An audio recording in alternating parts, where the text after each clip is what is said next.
오늘도 하나님 말씀을 통해서 힘과 용기를 얻는 귀한 시간이 되기를 바랍니다.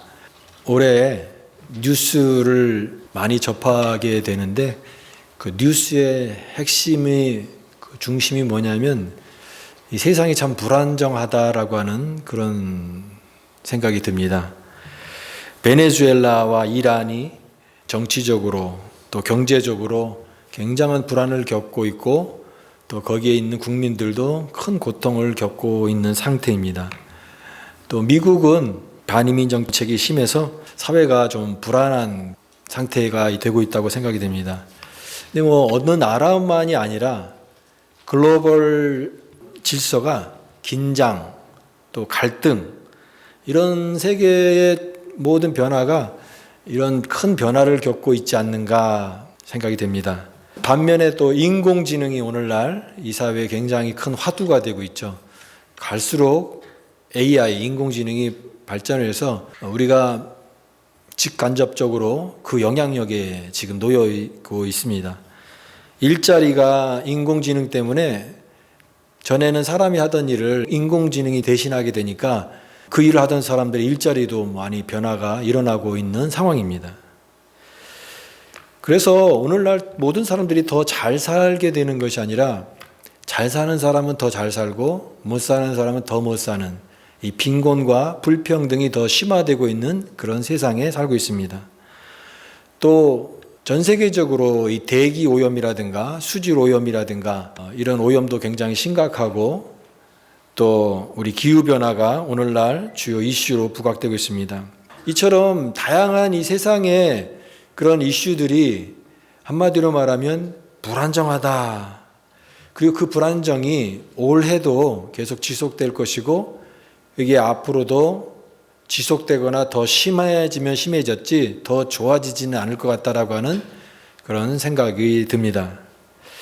이러한 세상의 불안정 속에서 우리가 살아가는 그리스도인이 때로는 불안한 마음도 들잖아요.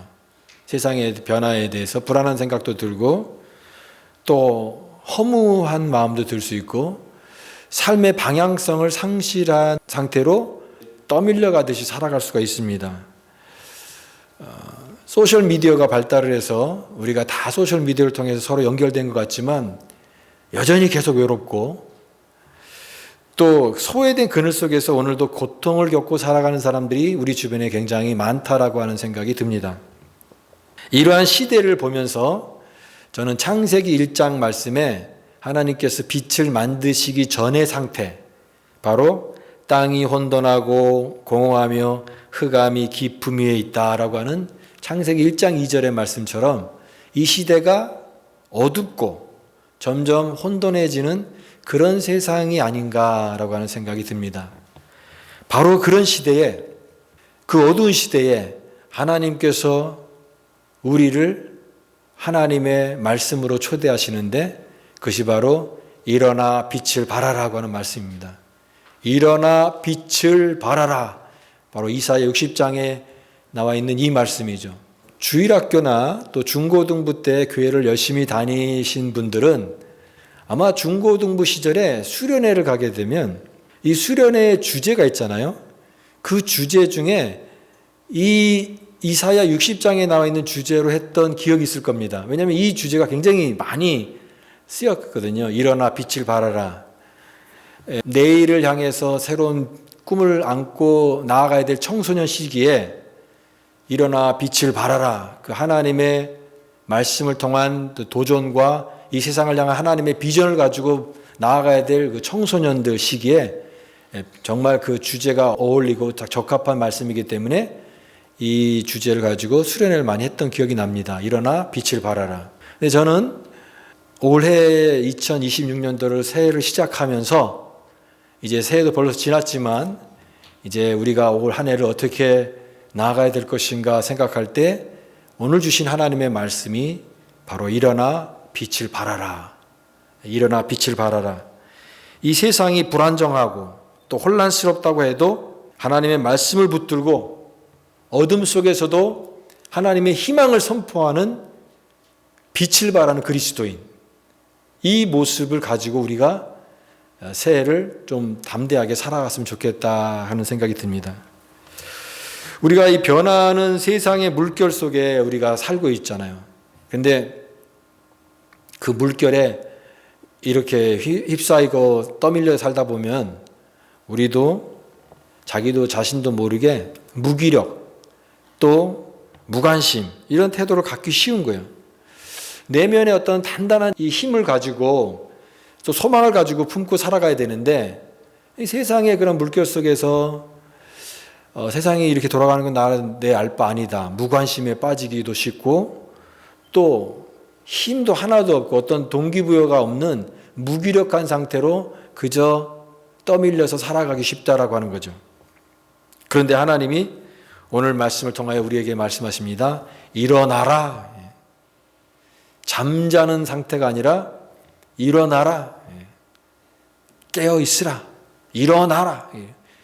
뭔가 액션을 취하고 하나님이 주시는 그런 음성을 우리에게 들려주시는데 이런 그리스도인은요 그냥 관찰하는 사람이 아닙니다.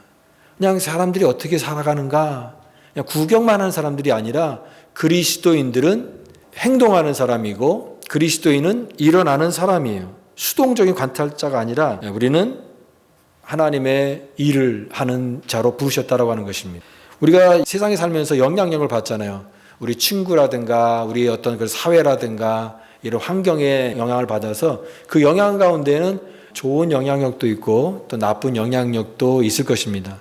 영향을 받게 되는데 우리는 영향만 받는 사람이 아니라 반대로 우리 그리스도인들은 영향을 주는 사람이 되어야 된다고 생각이 됩니다. 어떤 영향력? 선한 영향력.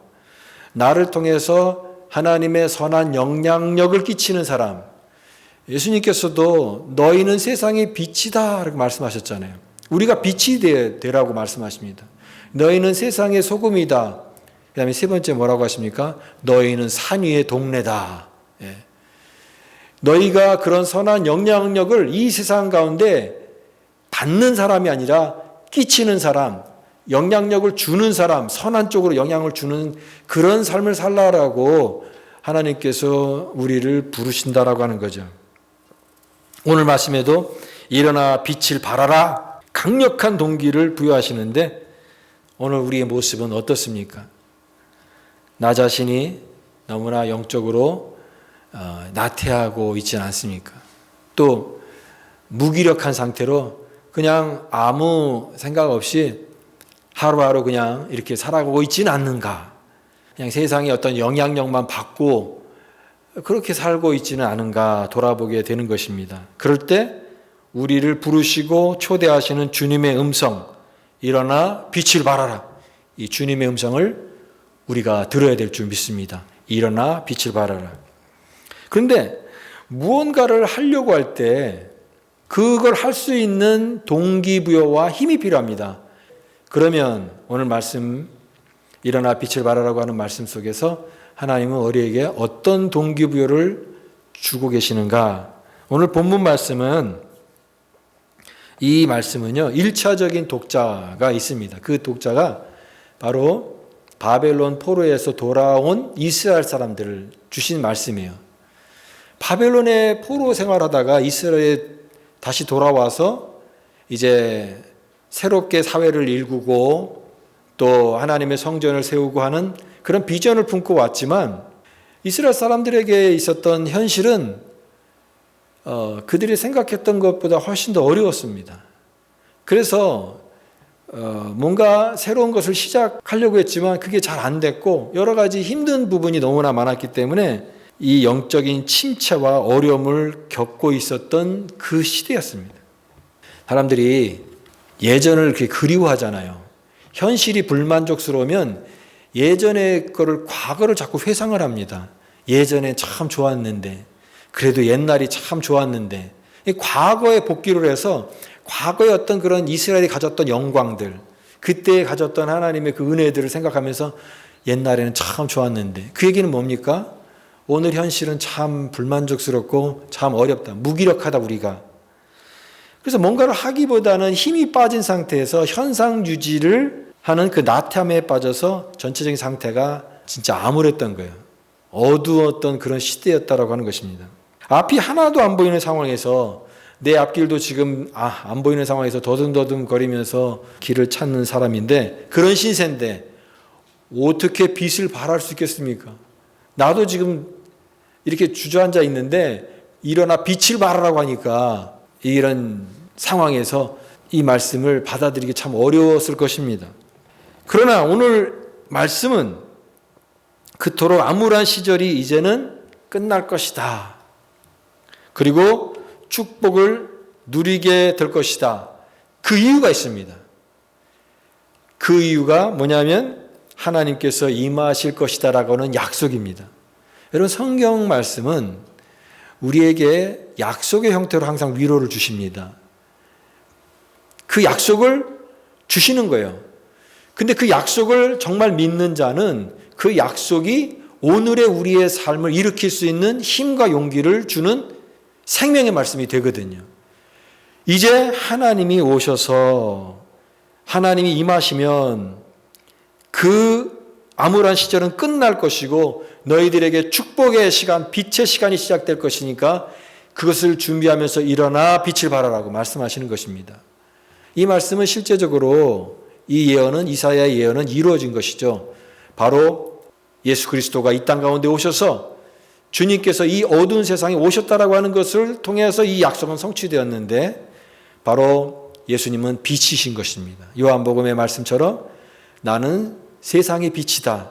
그 빛으로 오신 예수 그리스도가 이 어두운 현실, 이 세상의 어둠 속에 빛으로 오셔서 모든 사람들에게 하나님의 생명의 빛을 나타나게 해줄 그날이 가까웠고 그날이 도래할 것이니까 동기부여가 거기 있다라고 하는 것입니다. 예수 그리스도가 백성 가운데 구원의 빛을 비춰주시고, 어둠이라고 하는 것은 빛의 결핍입니다. 그 빛의 결핍 가운데 빛으로 채워질 때, 빛으로 충만할 때 99.9%가 아니라 완전한 100%로 빛으로 가득한 그런 상태를 한번 생각해 보십시오. 어둠이 틈탈 틈이 없습니다. 근데 하나님은 빛이시거든요. 하나님은 빛이십니다. 그리고 또 예수 그리스도는 이 땅 가운데 참빛으로 오신 예수 그리스도입니다. 그리스도가 선포하고 예수님께서 이 땅 가운데 오신 사역을 통하여서 이 세상에 있는 어둠이 이제는 사라지게 되는 것이고 하나님의 빛 가운데 구원의 환한 길들이 열리게 된 것입니다. 그거를 이사야는 바라보면서, 그걸 소망하면서 예언하면서 오늘 일어나 빛을 발하라, 내 빛이 이르렀다라고 말씀하시는 것이죠. 제가 좋아하는 찬송가 중에 가장 웅장한 찬송가를 들라고 하면 저는 찬송가 550장을 들고 싶습니다. 여러분도 그 찬양을 좋아하는지 모르겠습니다. 시온의 영광이 빛나는 아침. 시온의 영광이 빛나는 아침, 이 찬양을 부르면요 가슴이 식었다가도 뜨거워져요. 시온의 영광이 빛나는 아침은 궁극적으로 우리 그리스도인들이 하나님 앞에서 하나님 나라에 갔을 때 누리게 될 그 영광의 아침을 상징한다고 말할 수 있어요. 그러나 또한 시온의 영광을 우리가 바라보는 오늘의 현실 속에서 이 찬양을 부를 때 우리가 힘을 잃고 또 어떤 용기가 잃어버린 그 상태에 있을 때에도 이 찬양이 주는 위로와 감동이 얼마나 큰지 새로운 힘과 용기를 얻게 되는 것입니다. 시온의 영광이 빛나는 아침에 그때가 되면 슬픔과 애통이 기쁨이 된다. 매였던 종들이 돌아오고 오래전 선지자 꿈꾸던 복을 만민이 다 같이 누리겠네. 그 시온의 영광이 우리에게 있다라고 하는 것이, 이것이 말할 수 없는 행복이고 소망이고 기쁨이 되는 것입니다. 여러분, 반드시 기억해야 될 것은 우리 그리스도인에게는 영광이 기다리고 있다라고 하는 것입니다. 하나님의 백성이 누릴 영광이 있다. 그 영광스러움, 하나님의 백성들이 누릴 만한 그 영광이 준비되고 있고 그것이 있다라고 하는 것을 믿는 그 신앙이 오늘의 우리를 붙들어주고 우리가 낙심할 때에 힘과 용기를 주는 그런 하나님의 약속의 말씀이 된다라고 하는 것이죠. 그러니 힘과 소망을 잃지 말라라고 하는 것이죠. 이 내용을 오늘 이사야가 선포하고 있는 것입니다. 이 말씀을 통해서 이스라엘 백성들이 큰 용기와 힘을 얻었다고 믿습니다. 그런데 이 말씀은요, 이스라엘 백성들에게만 주신 말씀이 아니에요. 이 말씀은 우리에게 주신 하나님의 말씀인 것입니다. 일어나 빛을 발하라. 우리도 빛을 받은 자들이잖아요. 여러분 빛을 어디서 받으셨습니까? 예수님을 믿을 때 받은 거잖아요. 예수님이 우리의 생명의 빛 되신 것을 믿습니까? 그분이 나의 빛이 되신 것을 믿고 예수님을 통해서 구원받은 은혜를 알고 하나님의 백성으로 살아가는 것 자체가 빛을 이미 받은 것입니다. 그러면 우리는 그 빛을 받은 자로서 하나님의 빛을 세상 가운데 나타내야 된다라고 하는 것이죠. 제가 피오리아에서 살면서 달을 보고 놀랄 때가 많아요. 그 새벽 예배 올 때 여기 그 워 메모리얼 이 길로 올 때 어느 날은 달이 진짜 크게 보일 때가 있어요. 슈퍼문인가 싶을 정도로 달이 통통하고요. 크기도 크지만 되게 밝더라고요. 그 새벽에 그 달을 보셨는지 모르겠어요. 아주 크게 보여요. 환하고. 예전에 옛날 분들이 그런 얘기 했잖아요. 달빛을 벗삼아서 뭐 산길을 간다. 옛날 시기에는 그 달빛을 보고 산길을, 어두운 산길을 갈 수 있었습니다. 그만큼 달빛이 밝은 거죠. 근데 달이 스스로 빛을 내는 게 아닙니다. 달은 태양빛을 받아서 반사하는 거예요. 그래서 우리가 태양을 등돌아 있을 때 밤이죠. 밤에는 달은 태양을 마주보고 있는 겁니다. 태양을 마주보고 있는 달을 우리가 밤에 보면서 야, 달이 참 밝다 이러는 거죠. 저는 그 모습이 바로 우리 그리스도인의 모습이 아닌가 생각이 됩니다. 우리 그리스도인은 스스로 빛을 내는 존재는 아니지만 우리는 예수 그리스도, 빛 대신 예수 그리스도의 빛을 통해서 그 빛을 나타내는 자들이다. 마치 태양빛을 받아서 밤하늘에 달이 밝은 것처럼 빛이신 주님을 빛을 받아서 세상에 빛을 나타내는 사람, 받아서 나타내는 거죠. 그리고 받아서 전달하는 것. 이 전달하는 게 참 중요합니다. 받아서, 은혜도 받아서 은혜를 나타내는 거예요. 하나님의 능력을 받아서 그 능력을 전달하는 거예요. 이걸 잘해야 됩니다. 먼저 받아야죠. 받지 않은데 줄 수는 없으니까. 차지 않으면 넘칠 수 없다. 뭔가 내 안에 하나님의 은혜가 있고 내가 하나님의 그 영광스러움을 보고 복음의 감격을 느낄 때 우리 안에 그것이 차오르게 될 때, 그 빛으로 영광이 차오르게 될 때 우리의 삶을 통하여서 어두운 세상을 향하여서 환한 그리스도의 빛을 나타내게 되는 것입니다. 그게 그 축복의 통로잖아요. 우리는 우리 자신으로만 채워지는 것이 아니라 이 세상을 향하여서 축복의 통로가 되고 전달자가 되고 하나님의 영광을 나타내는 그런 부르심의 삶을 살아가야 된다라고 하는 것입니다. 우리 자신에게는 그런 빛이 없어요. 그러나 우리에게 임할 주님의 영광과 빛이 있다면 그 빛이 있기 때문에 그 빛을 나타내는 것입니다. 우리는 예수 그리스도 안에서 생명의 빛을 발견한 사람들이에요. 생명의 빛을 발견한 사람들은 그 무기력한 상태에 절대 머물러서는 안 된다고 하는 것입니다. 내가 예수의 생명을 발견했는데 내가 무기력하게 살고 내가 낙심해서 살고 그럴 수는 없다라고 하는 것입니다. 하나님의 생명으로 충만한 그런 삶을 살아가는 사람들은 무기력의 자리에서 일어날 수 있고 빛을 발할 수 있는 힘과 용기를 가지고 살아갈 수 있다라고 믿습니다. 많은 성도들이 새해가 되면 개인적인 소망을 가져요. 올해는 좀 이런 목표를 가지고 있다. 여러분도 개인적인 소망이 있습니다. 우리 올해는 우리 가족들 좀 건강했으면 좋겠습니다. 아프지 말고 행복하자. 소박한 소망을 가져요. 그렇게 얘기합니다. 물론 귀합니다. 절대 잘못된 것이 아니죠. 그러나 우리가 우리 자신의 어떤 그런 행복, 우리 가족의 행복, 이런 소박한 것만 꿈꾸기에는 하나님 우리를 향한 기대가 있습니다. 우리는 더 믿음의 시야를 넓어야 되는 것입니다. 여러분, 믿음의 시야가 더 넓어지기를 바랍니다. 우리 가족만, 내 자신만의 어떤 삶의 영위가 아니라 넓은 시야, 먼 곳을 바라보는 그 영적 시야를 가지고 하나님이 살아가라고 말씀하십니다. 아브라함에게도 그랬잖아요.